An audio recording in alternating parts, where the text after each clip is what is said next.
Have you heard the story about Jayden Daniels and the Washington Commanders bringing out multiple quarterbacks to try out at the same time? I had some things to say about the decision of the Commanders to bring in 4 top quarterback prospects all at the same time. Chris and I both agreed it made no sense. It makes no sense. Bring them in one at a time and give them a chance to get to know you and give you a chance to get to know them fully and completely. Why are you doing it together? Someone tweeted our clip saying that I bashed the Commanders for doing it this way. Why would you dilute your ability to get the maximum time and just the opportunity to evaluate? You're trying to evaluate 4 guys at once. Retweeted by Ron Butler, who represents Heisman Trophy winner Jayden Daniels.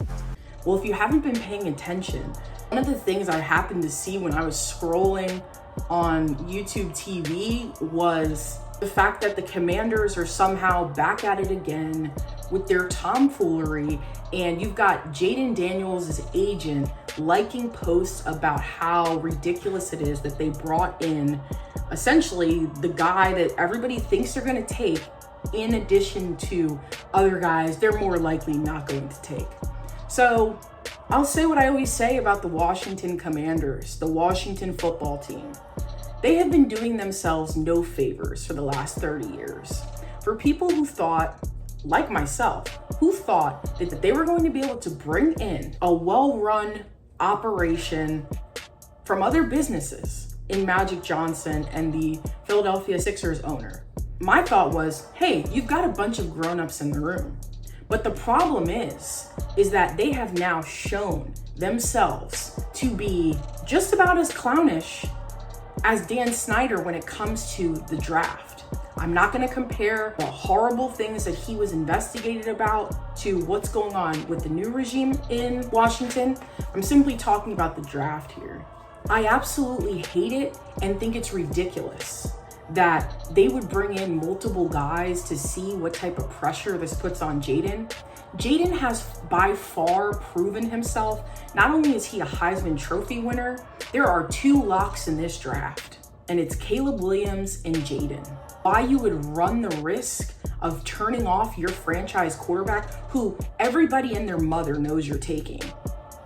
Why you would play a game with someone that you value as much as you should value your franchise quarterback.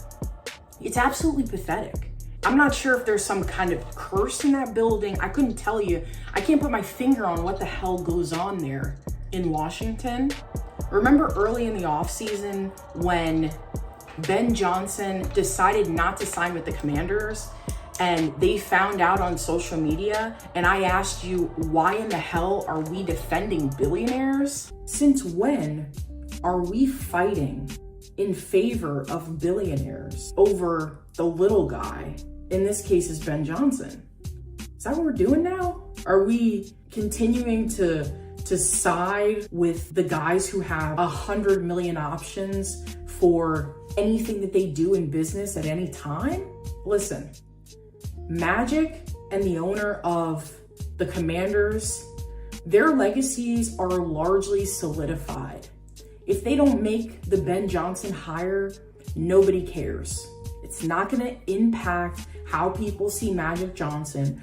But if Ben Johnson gets a weird feeling in his stomach about the operation there, I mean, how could you not? First off, if he says, you know, I may only get one opportunity at this, and I've been coaching for 20 years, right? So many of these coaches have been in the league for decades just to get one head coaching opportunity. And people are going to sit there and be critical of his decision to take control of his career. If you are going up against your CEO, right? You're somewhat of a mid-level employee. You're going up against your CEO, and people are going to be critical about the decision that you make when the CEO wouldn't think or count to 2 before cutting you or laying you off.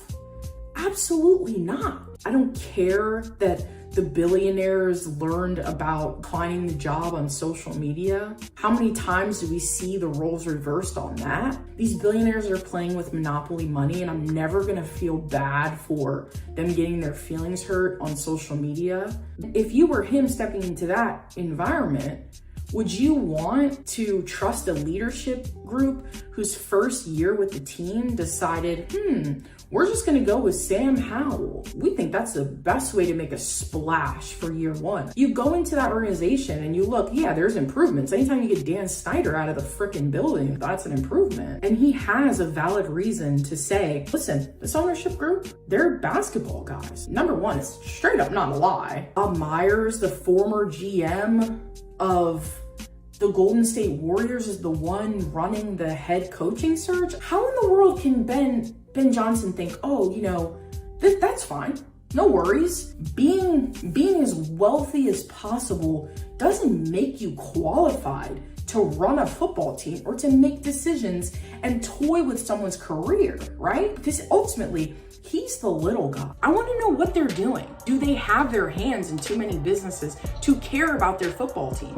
Because what's happening right now is showing me that the Commanders are simply not an operation who is looking to do anything but make money. But the only way to make money in football is to take care of the number one player in your building, which will be Jayden Daniels. I absolutely hate the move. We don't need a dog and pony show. Jayden has not only been the Heisman winner, but he has put out tape in multiple different schools, multiple different conferences, in the toughest conference in football, in the SEC. And so they have no excuse for this behavior. I think it's absolutely pathetic and unacceptable by them. And they have every right to stand up and say that this is some bullshit. Could you imagine a team doing this to Peyton Manning or Andrew Luck or Trevor Lawrence? It simply would never happen. And so it seems to me that the Washington Commanders have a power problem. They clearly think they can do whatever they want and that it's not going to rub people the wrong way. The NFL is not basketball. You can't do whatever you want and have no pushback and not have 100 different eyes looking at you being critical. The NBA is all about doing whatever you like, whenever you like, and people not really questioning it if you're producing. That is not what's happening in Roger Goodell's NFL. People are gonna have questions, they're gonna want answers, and I think if they don't start making it a priority, if they don't start making this team a priority, they're in for a continued tumultuous situation that they were supposed to be shielding the franchise from. It'll be interesting to see how all this plays out, and I will see you next time.